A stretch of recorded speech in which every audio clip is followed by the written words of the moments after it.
If ever your life could be a true crime podcast episode, then this podcast is for you. We're about to embark on a roller coaster of emotions, insights, survival, and stories about escape. So buckle up and let the journey begin. Good day, everybody. Welcome back to the Escape Pod. I'm Julie. It's funny that you say good day because the story I'm going to tell you today happens in Australia. So anyway, hi, I'm Charity. Good day. I did not know that. Yeah. It's pure happenstance. Welcome back to the Escape Pod, folks. We are broadcasting from the One Heart campus in Rapid City, South Dakota. If you want to learn more about One Heart, you just visit our prologue episode on the website and where you find your podcasts. It's a wonderful little nonprofit where we're doing hard work and we see both challenges but also a lot of great things happening. So welcome to this episode. Here we get to just escape from some of the day-to-day challenges a little bit. What are you escaping from today, Charity? What am I escaping from? I can't escape from what I want to escape from. And it's, bladder stuff. Oh, gee. It comes with me. I can't, I can't leave just it check behind. It at the door. So I know, right? That's what I'd really like to escape. And so, we've talked about caffeine before. Yes. I am not. No caffeine for you. My body, no. It is not my friend. It's my friend and I love it, but I can't have it. And so I did it because I was having migraines last week. And that was the only thing that could help me function. And your body rejects it. And so now I have the symptoms. And what it does is it'll induce the symptoms of a bladder or urinary tract infection. And it's incredibly painful. And so before I knew what caused it, I would go to the doctors and they'd say, well, we don't know what's wrong with you and you don't actually have an infection, but let's put you on antibiotic. And I'm just like, don't want to do it. Well, it's been several days now and it's not getting any better. And I am drinking like a fish, which I'm running to the bathroom 3 times So we may have an extra hour. breaks in we this might, podcast. be like, if you see my eyes start to go, if you start to dance like my child does when he has to go and then swears dance? he doesn't have to go, and I'm like, you do, just go. If I start looking a little, twitchy, then we might have to do that. But noted. So I might be running to urgent care at some point here in the next 24 hours. I escaped already today from having my eyes dilated at the eye doctor because I hate it. I hate how it makes me feel. I don't like the buggy eyes. I talked him out of it. I said, my boss will fire me if I can't work on the computer today. No, I didn't. I didn't say that. But I was like, I have to go back and work on my computer. And he was like, I need my eyes for my job. I did. Stop story. I don't like having it done. I also escaped having to have bifocals. Thank you very much. Julie, look at you. Still good. I think he thought I was lying. You're like a plotter and a schemer now. I don't know. No. He asked me all these questions about, how he's seeing things and are you sure? Because I might be kind of the age people hit when they need bifocals. Birthday next week. But yeah, like a week and a half. But I was like, no, really. And then when he did like the tests, which do they make you nervous? I'm like, this isn't graded. I don't know why. Oh, like when they're have like A or B. Oh, C or D. No, I don't get nervous. 1 or 2. I do. I'm like, what if I answer wrong and then my prescription's wrong and you know what I mean? Just and so I always get a little like better. And sometimes I'll tell him like, well, it's really hard to tell. Do it again, and I'll just do it again and again and again until I'm like, that too. Yeah, that's okay. One answer today I gave him was like 2-ish. It's a little better, and he was like, "Oh, okay." I get you. Yeah. I actually really like my eye doctor, but I also, so after we did all the tests, he's like, okay, here's the real test. If you can see these tiny letters in front of you, that will let me know that you weren't just lying to me. And I could see them.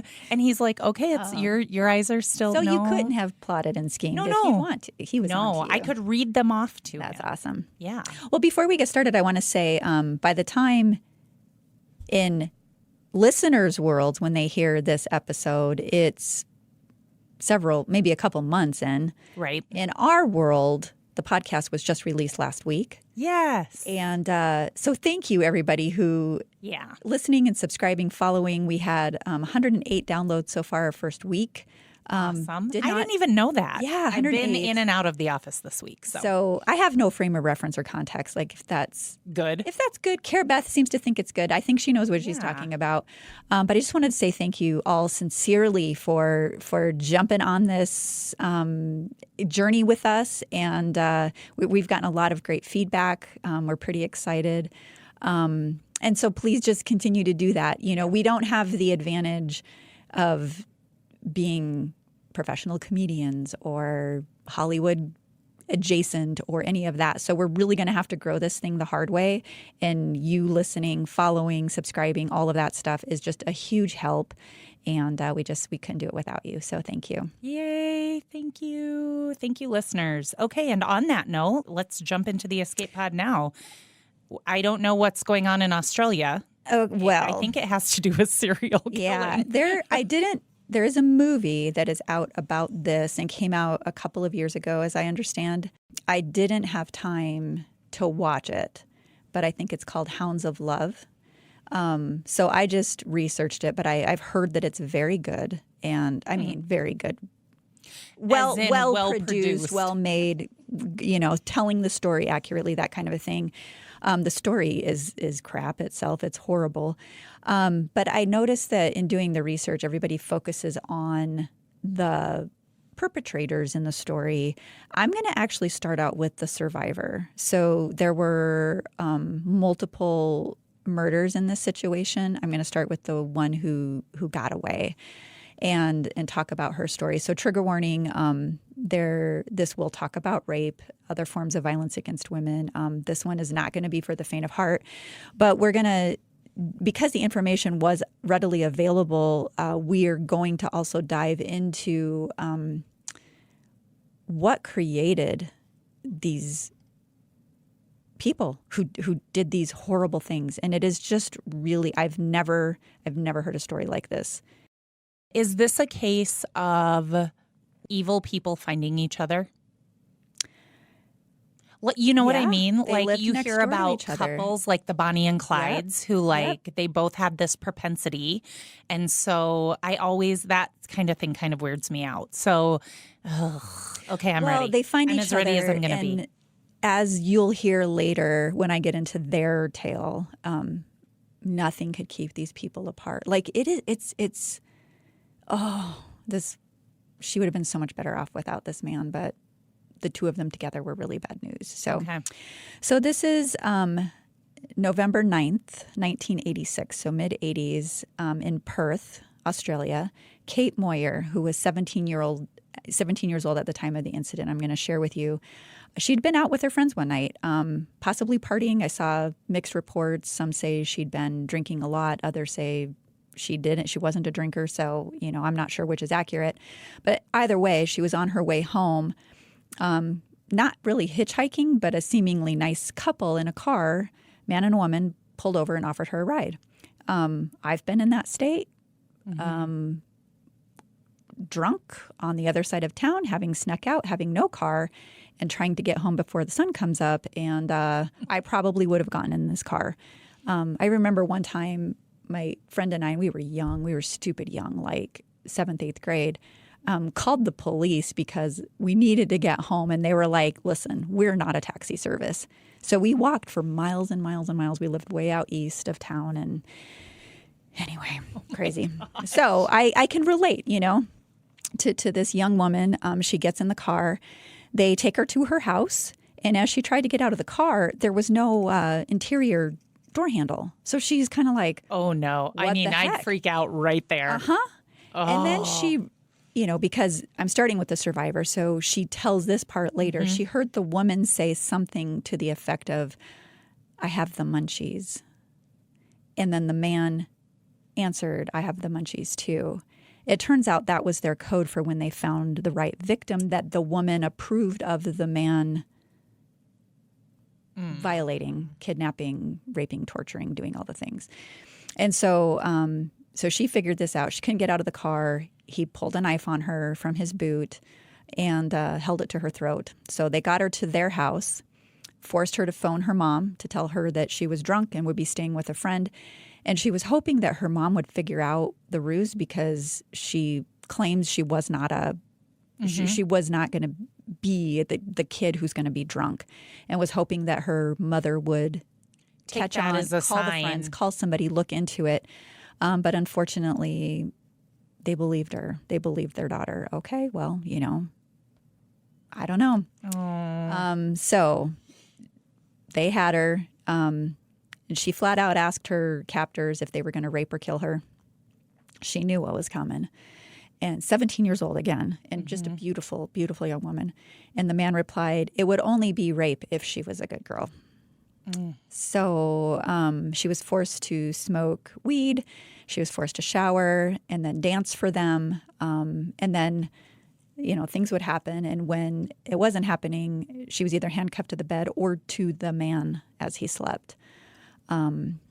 So she was raped just after midnight for the first time. And the wife, the woman, would observe and take notes on the incident. It's like she's studying this. Just disgusting. Anyway, she was given a pen and paper to write goodbye letters to her family, which ended up being kind of cool because she was super smart. She was writing some other things, like her phone number on a little piece of paper, and she's hiding things around this bedroom she's chained up in as proof that she was there. Brilliant young woman. So that plan backfired on these people. But then, they'd rape her. She's forced to shower. They'd rape her again. And sometimes the woman would actually get involved in the abuse. So the man, and I'll get to their names later, handcuffed her to him, gave her some sleeping pills.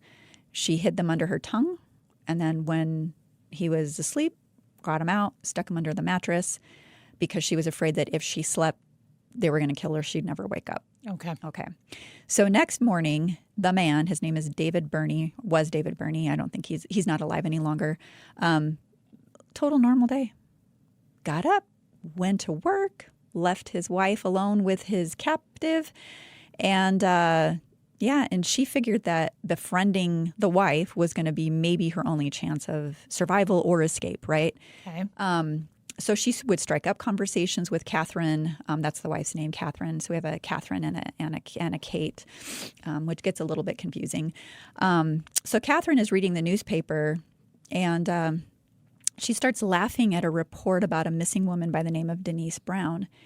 And I can see your face. You're already figuring it out.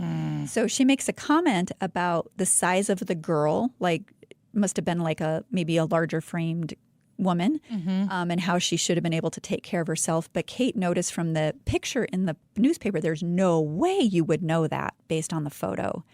And so she knew at that moment that they had killed Denise, and she had to get out. Like she had absolutely nothing to lose. So she's plotting and scheming and trying to figure out how to make her break.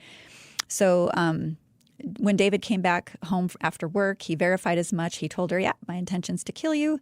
And she said in an interview later that she went from being in a state of super scared as being like her new normal to being motivated to just get the fuck out, like at any cost, right? I'm going to die anyway, so I have to try. I have to do something. So she was very motivated. So over her time there, she did manage to gain Catherine's trust through things like watching movies with her, listening to music, and it worked. So there was a knock at the door. Catherine told Kate to go. So they'd been watching a movie or doing something together. Told Kate to go back to the room, but she did not chain her up.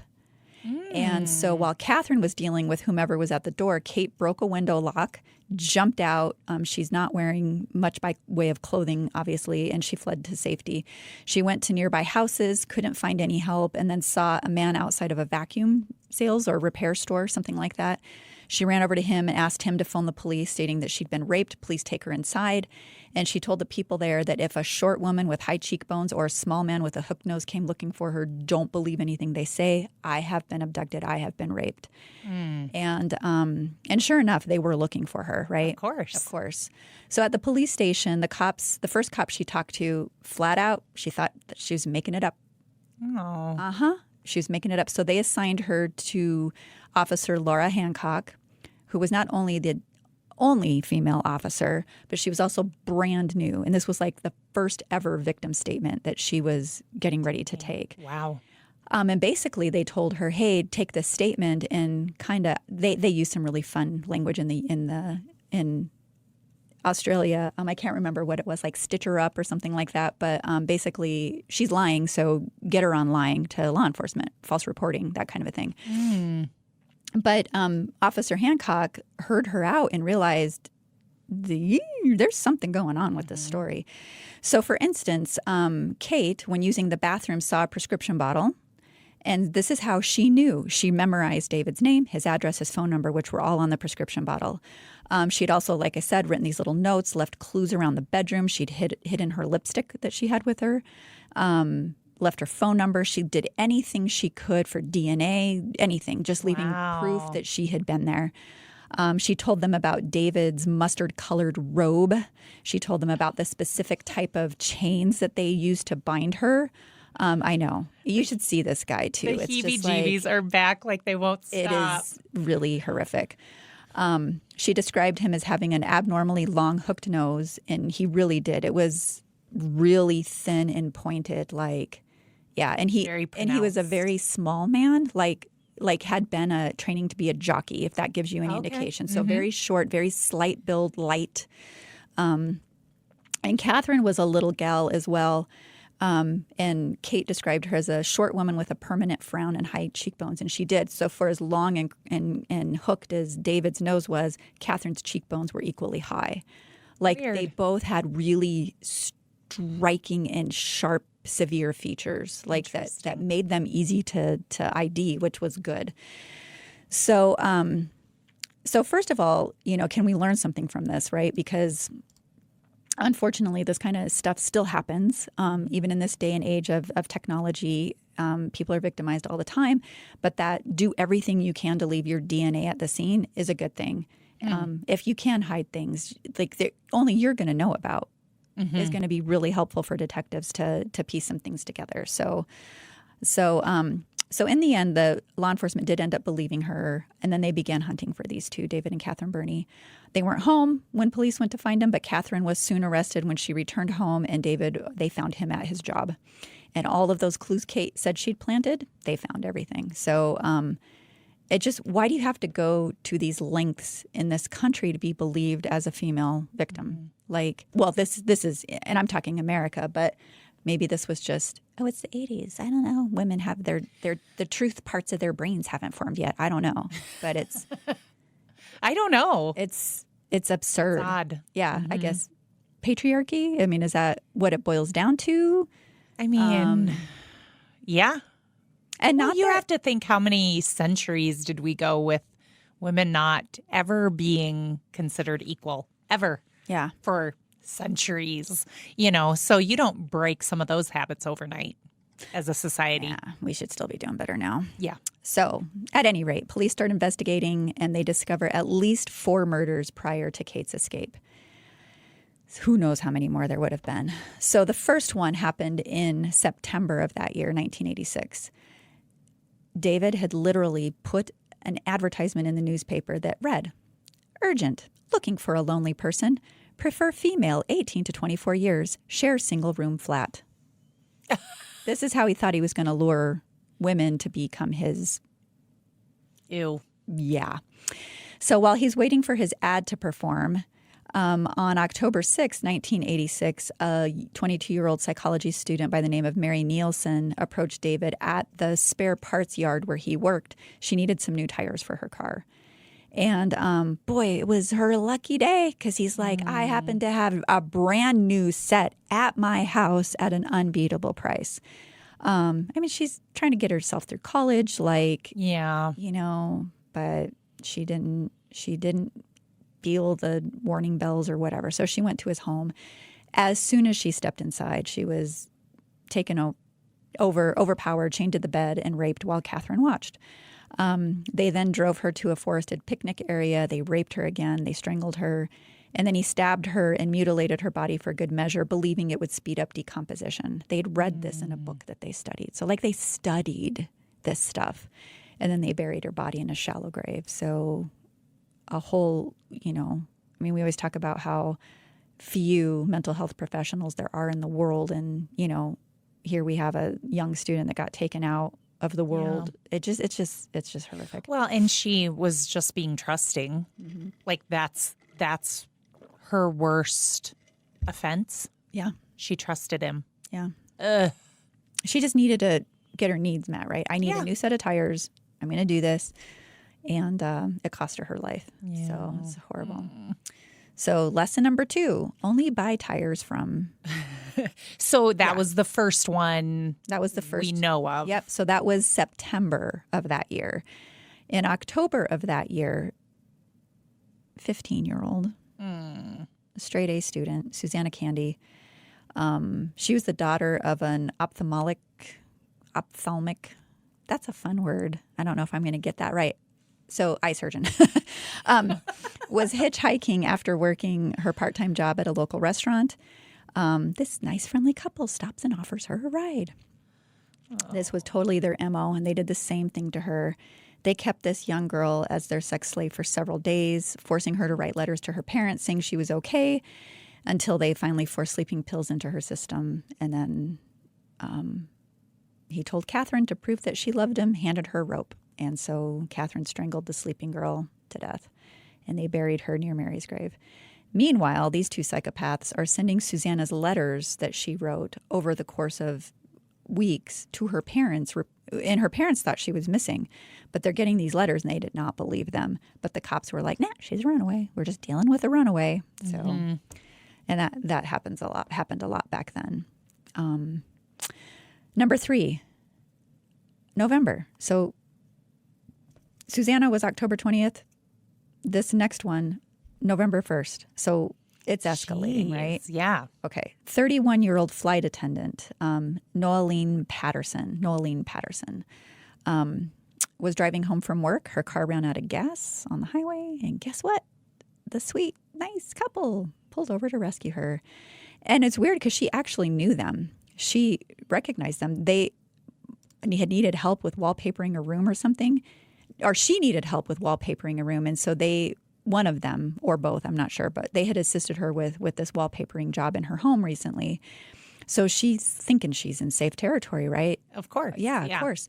She gratefully gets in the car, immediately has a knife put to her throat. Same MO, so I'm not going to go into the details. But David really ended up developing a fondness for this one that made Catherine insanely jealous. Okay. So eventually, Catherine is the one now forcing David's hand. You need to choose between me or this woman, and he's holding a knife, or she's holding a knife to this woman's throat. Got to do it. So she forced him to slit her throat. So, and then number 4, this was 3 days later, November 3rd. 21-year-old part-time computer operator and babysitter Denise Brown. So this is the one that was in the newspaper article that Kate had seen. So she was at a bus stop after leaving a tavern, gets offered a ride. Again, I'm not trying to diminish what happened to her, but I'll just spare you the details. Yeah. She suffered at their hands for 2 days, and then they drove her to the place where the bodies were buried, raped her again, cut her neck. This woman, though, and think about what I said earlier about the article when Catherine was laughing, like that she was a big girl, right? She was gurgling. So David, while he's raping her, so he cuts her throat while he's raping her. That's how disturbed this man is. But as they're burying her, she sits up. She's still alive. And then he takes a shovel and starts beating her. And then that doesn't work. She's strong, but she can't get away. And then finally an axe. And then that was it. I'm going to have bad dreams. I'm sorry.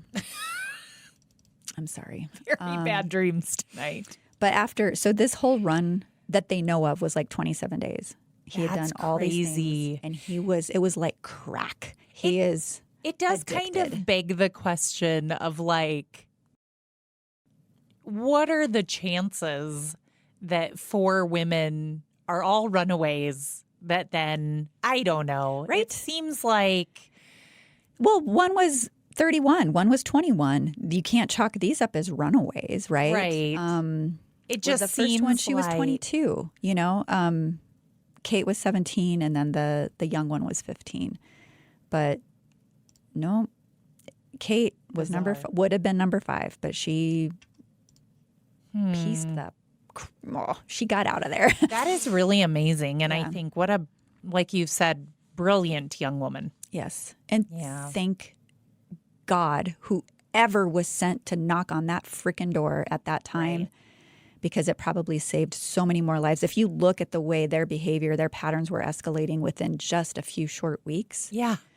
I mean, good Lord. Well, and again, the victims their only offense was trusting somebody for a ride. Being vulnerable. Yeah. Their only offense was needing help. Yeah. One potentially, I'm drunk and on the side of the road and I'm easy prey. Well, yeah. I've run out of gas. I need tires, like simple, basic things were their vulnerability. And it was just absolutely disgusting. And I think that, when you learn how these people were created, boy, they see that chink in the armor and they see an opportunity. They're going to jump on it. Okay, so on that note, let's take a break. Okay. We'll be right back on the Escape Pod. At One Heart, transforming lives begins with safe, stable housing and a support system that allows people to reach their true potential. It requires motivation, mentorship, and a myriad of services. It takes time and treasure, but it's worth it because it's working. One Heart provides people with a sense of security, opportunities for economic advancement, and adds dozens to the workforce each year. Learn more about why One Heart works at oneheartrc.org. Welcome back to the Escape Pod. We are virtually, what would I say? We're in Australia, but not really in Australia. But that is the true crime tale we're talking about today. Yes. Have you ever been to Australia? I have not. Have you? Would that flight completely wreck you? I would probably have to be medicated. You'd have to heavily tranquilize you, right? That'd be best. Okay. Just sedate me 100%. Knock you all the way out. It is my husband's. That would certainly be on his bucket list. No, sure. I've never been. Would love to go. Have never had an opportunity. Yeah. I have other places I would like to see first. But I mean, here's the thing. I do like to travel. I just have a hard time flying. Okay, so we need to figure out that whole put you in some kind of a pod. They can put you in homeostasis or whatever. Yes. Cryostate. What is that called? Some kind of just knock you out so you're preserved and then move you from place to place, just wake you up and let you do your thing. I mean, if you could just beam me up, even better. Well, but then your particles, you're turning into dust and then they have to put you back together. What if they put you back together wrong and you've got a foot coming out of your forehead or... Might be better. Things might turn out better. You never know. I'm trying to picture that. I have really big feet. That'd be a really big foot. And I would really have to learn your walk all over again. Oh my gosh. All right. Yeah. So we're in Australia for these people have been caught thanks to a very smart, savvy 17-year-old who escaped from their grips. And even what do in we crisis learn? brain kept her wits about her. Because she's on full on now survival. I would guess I would think, again, just suspecting that this is the case, but the recognition that she knew they had killed before probably made the biggest difference, right? But think about it. If she had just stayed chained to the bed, did not attempt to befriend this woman, she would have never been sitting with her as Catherine was reading the newspaper. She would have never been able to. So just mad respect for, and not that I'm victim blaming on any of these women, but the fact that she was able to piece these things together and know what her fate was going to be is what saved her. Yeah, for sure. Yeah. So tell us about the people who can do such a thing. What did we learn about them? It is wild. It's sad. It's sad. They weren't just born nuts, or maybe were they? Oh, well. Or a little bit of both. I don't think they were born that way. I didn't see anything that spoke to that one way or the other. But by the time I'm done telling you both of their individual stories and then, how they hook up, It makes it make more sense. It's an explanation. And people do get subjected to these things I'm going to describe next and don't turn into be serial rapists and murderers, right? Correct. So I don't know what that element is that flips them over the edge. But anyway, so Catherine and David actually met as kids. They were children. Their families lived next door to each other. They both had really horrific, hard, tragic upbringings. So David Birnie was the eldest of 6 children, born to a poor family. Both parents were alcoholics. Okay. His dad had a physical disability, so it made it hard for him to work and provide for the family. So the house was like always filthy, always disgusting. There were rumors around the community of incest from both parents. Mom was known to pay for her cab fares through sexual acts, like being poor, doing anything she could. And we've talked about that here too with some of our guests being preyed upon, trying to get rides to and from work so that they can improve their lives and are expected to perform different sexual favors in return for that ride. So that hasn't changed since 1986, evidently. So these kids, David and his siblings, were periodically removed from the home and placed in foster care. So just in and out of that cycle. So when David's father died, interestingly, in 1986, and that's the year that these crimes started. So I don't know if that was a trigger, but it could have just been a coincidence because he definitely had some serious things, and I'll get into those in a moment, like leading up to this. So it wasn't his first rodeo, but I'm just trying to keep them even as far as years of age. So they're around 10 at this time. So Catherine's mom died when she was 10 months old, and she was sent away to live in South Africa with her father, and her father abused her in a variety of ways, and then shipped her back to Australia as a toddler, where she was fostered by grandparents until her grandmother died of an epileptic fit. And then she had to go live with her aunt. So just all of that moving and instability and losing people that have cared for you, being abused by people you're in the care of, was definitely her life. She was reportedly a sad child, never smiled, had no friends. For whatever reason, she was kind of like a pariah. Other kids were not allowed to play with her. I couldn't figure out why exactly. It might have just been that kids are jerks and who knows. Yeah. But they weren't allowed to play with her. So she became very reclusive. And the only person that paid her any attention was David Birnie. So that explains her mad love for this guy, right? They met at 12 years old. They began having sex before they were 14. And then this is when he was sent to foster care due to his parents' instability. So they were separated and then reunited again in their late teens. And David already had gotten himself into a lot of trouble when he was a young boy. And like I said, he was kind of pale, a little sickly, small. Maybe small man's complex. I don't know. Played a little bit into this. But he started training as a jockey and blew that up when he was reported to have broken into the home of an elderly woman, like at a boarding house, and tried to rape her. He also had a reputation for harming the horses. So never a good sign. So that ended that. Yep, he's got a couple strikes against him already in the maybe I'm a psychopath kind of game that they're playing here.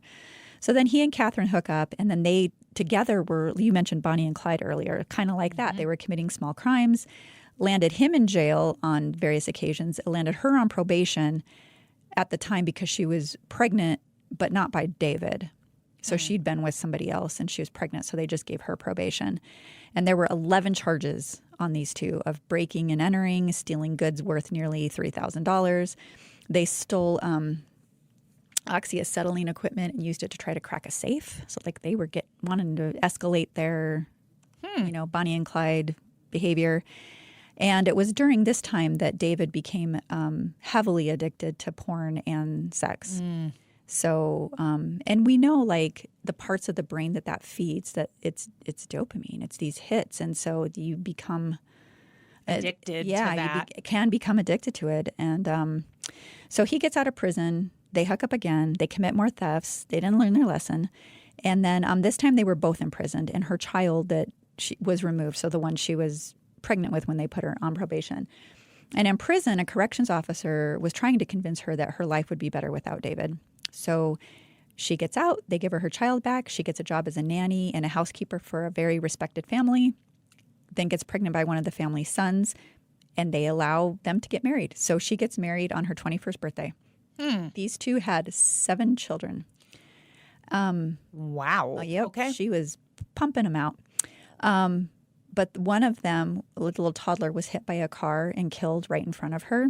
Oh. So I don't know how I don't know what her motherly instinct was. I do have questions about that, as you'll hear later. I mean, for me or you, if this had happened, be ruined. Right. Absolutely Absolutely ruined. So I'm not sure if that did this to her, but it could be a contributing factor. And then a back injury incapacitated her husband, and they were forced into government housing. So their quality of life plunged, and she spiraled downward, stopped keeping the house, let the children run wild. So everybody was uncared for. And during that same time that she's here with her new husband and having all these kids, David also marries, and he has a daughter. By 1983, these two met up again, both married, started having an affair. And 2 years later, she leaves her husband and children to go live with David full time. She just walks out of that life, and then she starts going by Catherine Birnie. So technically, they weren't married, but she assumed his last name because this was her person. Interesting. Yeah. So he gets this job at the salvage yard selling car parts. People liked him. Neighbors liked him. They were quiet. They kept to themselves. Just nice people who smoked weed and did heroin and popped pills. No big deal. Yeah. Just a little bit of extracurricular activity. Yeah, that's just what I do to unwind. He, like I said, became heavily addicted to sex, needing it up to 6 times a day. And he was so crazed about this and I don't know what drugs, but he would actually inject drugs into his penis to extend his performance because, 6 times a day. Like I'm not a guy, but I'm raising an eyebrow. He did several more stints in prison for theft. And then this is when in prison, because all he had was his imagination, started having sexual fantasies of rape and murder. So he gets out. He tells Catherine that if she helps him abduct, bind, and rape a young woman, that she's going to also benefit sexually. I don't know how he sold that to her. He somehow sold that to her, and that is how it all started. So now the police have these two in custody. They're in separate rooms.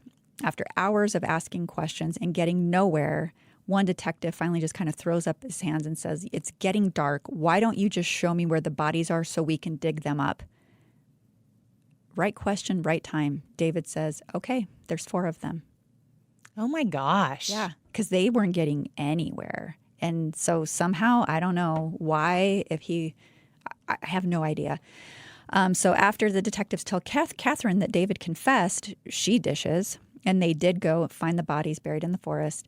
On November 12th, 1986, so this all happened very fast. Police charged Catherine and David Birnie each with 4 counts of murder, 2 counts of aggravated assault on Kate Moyer, and 1 count of deprivation of liberty. Hearing was held in February of 87, so just a few months later, at which both Catherine and David pleaded guilty to all charges. And the judge sentenced David Birnie to life in prison, stamping his record, quote, "never to be released," finally. Thank you. Thank you, Judge. Thank you, Judge.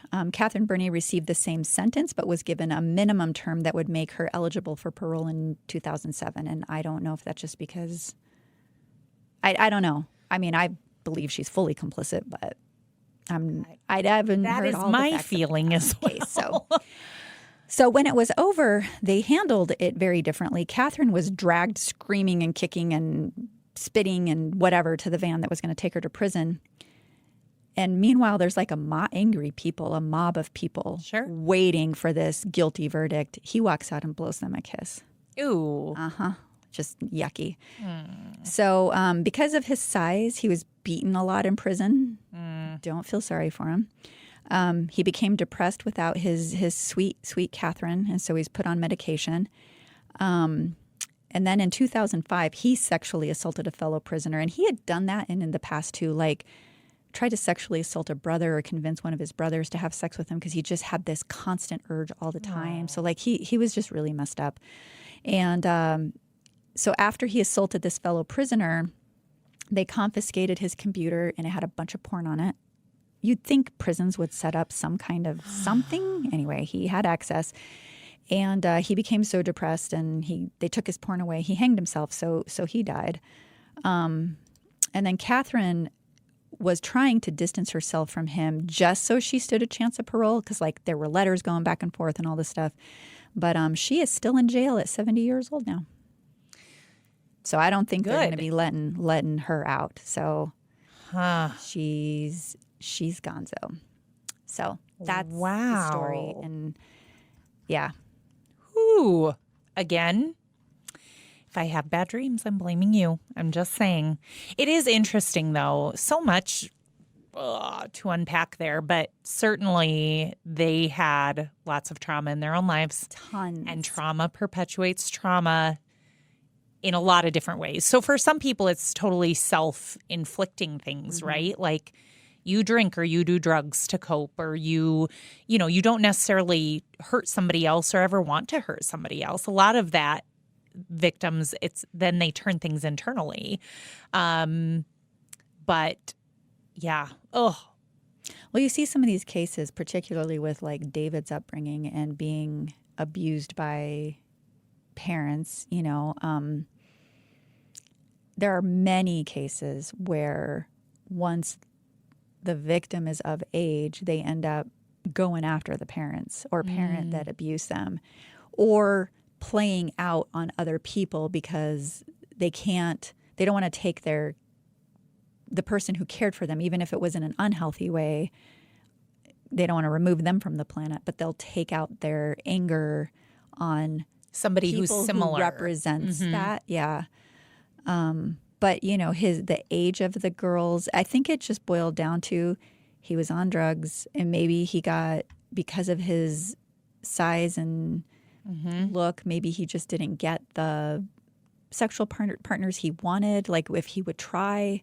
But I think that sexual deviance in him started pretty young. And I have to think that the incest and things that happened to him probably contributed to that. Yeah. Oh, so bizarre. And when you don't, I mean, if it was known, these rumors are going on and nobody's interceding and getting these children help, like, what do you do? What do you expect? I mean, yeah. Could there have been a point that if someone had intervened and gotten this person help, and you can see all the patterns, right? Abusive animals, petty crimes, it never doesn't escalate. Yeah. It never stays at that night. Not that any of these things are good, but it never stays at that level. It always escalates. I think, too, very clearly at the most basic level, just an addictive personality, right? So you have the sex addiction, porn addiction, but then also, like you mentioned, drugs, and not minor drugs, heroin, other things. Yeah. So just, looking for that stimulation in all sorts of ways. Bizarre. And it could have been a way to escape in his mind, at least not think about the trauma and abuse that he had endured. And she did the same thing. But I think that in her case, had she not met this guy, maybe she wouldn't have acted. Maybe she wouldn't have, because she was just isolated, reclusive. It doesn't appear in anything that I read that she was acting out, or it was just the two of them together. Like, he's the one who saw her, made her feel like, seen and heard and, wanted. And he was definitely heavily messed up. So it's hard to say. We may never know. Yeah. But, at the end of the day, she is still responsible for her own actions and is a 70-year-old in prison. So, yeah. And the 17-year-old, not a teenager anymore, but like you said earlier, very much probably saved countless lives by being able to escape. Yes. So I need another quick break to digest all of the things. And then are you gonna vomit? So it's There's a a little new liner bit in the bin over chilly there. in our. I know, right? Stop. It's a little bit chilly in our escape pod, but I had like tingles. You know how you get used to. Like, it's not freezing in here. It's just a little bit chilly. Yeah. As the story went on, I had like goosebumps the entire time. I'm like, I am shivering, even though I've been sitting down here for 30 minutes. Anyway. That's called adrenaline. I know. It's just so creepy. Yeah. All right. We'll take a quick break. We'll be back. You know me. By now, I have to end on happier topics than this. We'll be right have back. something good today. Need an early morning boost or midday pick-me-up? Check out the Homebrew Coffee Shop, a coffee shop with a cause in the heart of the One Heart campus. Homebrew is home to delicious coffee, sweet treats, breakfast, and lunch items, a great place to meet friends or host small group meetings. Homebrew, located at 201 Kansas City Street in Rapid City. Open Monday through Friday from 6:30 a.m. to 3 p.m. Homebrew, where you'll find hope for a home in every cup. Welcome back to the Escape Pod. I'm Julie here with Charity, and we are going to wrap things up for the day before we close the hatch on this episode. So what's your happy thing you want to focus on after You know what? palate cleanser? I was thinking earlier today, we have had fog like nobody's business in our region. If the next town over doesn't have fog, that's where I don't need to go. I don't need to go to Australia or Hawaii. We could also go up. Right. Get I just above need the to fog. go someplace where there isn't fog, because I will tell you, when I wake up in the morning and it's foggy outside, I could just escape back to the bottom of my bed and lay there all day. It's like wild. I don't know. I think this is a sign I'm not meant to live in the Northwest. No. Right? Actually, true story, my first job offer in college was at Boeing in Seattle. Mm-hmm. And so they flew me out, loved the company. I was excited about the work. Yeah. And it's beautiful there. It is so everything's so green and mossy, and just, I loved it. But I was depressed the entire time. And I'm just like, I get back home and I'm like, there's no way. Like, I want this job, and there's absolutely no way I could live in Civic. I would die. I would be perpetually depressed. You would have been so sad. I had to turn it down. Mm-hmm. Yeah. There might not be enough. What do you do? Like, what are the lights that like keep you warm and happy? Oh, the full spectrum lighting? Yeah. There aren't enough of those to make it work. No. So, yeah, I just want to escape someplace without foggy days for a few days. Like, once in a while, a foggy day is fine. Not like days at a time. Yeah. I'm not cool with that. Yeah. So, it's like living in soup. Breathing. broth. Yeah. It's just like, ugh. Where are you escaping to? Well, it's more of like I'm future pacing to the day where we have a really good barista in our coffee shop. Oh, So we just lost another one, bit the dust. And I'm just so blown away by the fact that, we have a whole generation that is just like, I'll go to work when I feel like it. Or, I can't make it in today, but I don't need to call because my boss is psychic, and these kinds of things. And our coffee shop manager is an incredible young woman, and I don't want to burn her out. Yeah. So so that's what I want to escape to, is having the perfect barista for our coffee shop, walk in the door and just make everybody's life over there so much better. Our coffee shop is a little escape. It is lovely. Yeah. For me, who cannot have caffeine, is also torture. But I'll drink the caffeine for you. She found a baker vendor. You want to know what I did yesterday? I bought 4 of those damn cinnamon rolls. So she found a vendor who makes these gluten-free. And I've made gluten-free cinnamon rolls, and they're okay. These actually taste like yeasty, delicious. They are so good. And as soon as I found out she had them, I'm like, I want a 4-pack. You're like, I'm in. Yeah, we're 3 down already. My husband is helping me, but we've only got one roll standing at this point. So escaping to the land of gluten-free warm cinnamon rolls. Cinnamon rolls. Yeah. See, those on a foggy day make the day a lot better. That's the thing, though. When it's gross outside like this, I do because I have seasonal affective disorder, nobody's business. Then it does make me want food Just or eat. caffeine, I the know. things that are not going to be good for me. So I'm going to blame it on the weather. I need to live someplace that's just always sunny. It used to always be sunny here. This is a weird month. Yeah, I don't know what's going on. It's not usually like this. Listeners, trust me. We have we had like 60-degree weather for a few days. Well, who knows when but this is once going to it be turned, released? it But went when like, we're talking, this is in February, early February. And usually it's the worst month because it's cold and snowy and horrible. We don't have that now. It's like fog and soup, and it's kind of warm and weird. And it's weird. yeah. Are we in a parallel universe? I don't know. Maybe that happened. Let's escape back. I don't know. Let's see if there's anything good in this one.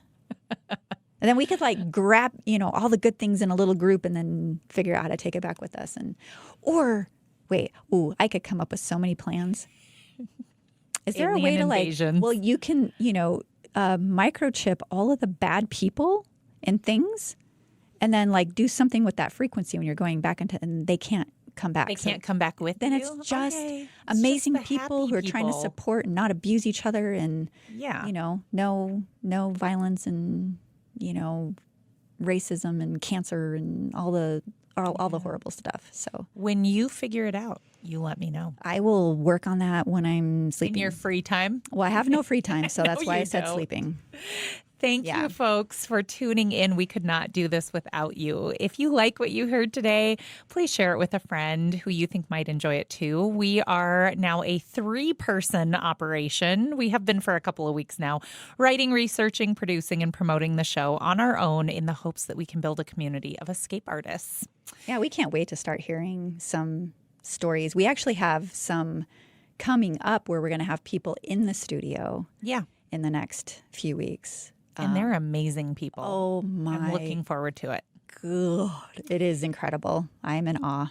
Rate, review, and subscribe wherever you listen to your podcasts. It really helps a grassroots effort like ours gain more exposure. You can check out our website. Oh, I cut you off. No, that's Do it. okay. You do it. I'm kind of enjoying you doing it. You can check You've out got our the TV voice. website at escapepod.live. Follow us on our socials. Reach out at justbecause@escapepod.live or share your story of escape with us to possibly be included in a future episode. That email is escapeartist@escapepod.live. So we're closing the hatch on this episode of the Escape Pod. And remember, trauma may be inevitable, but how you grapple with it is optional. Stay resilient. And keep laughing.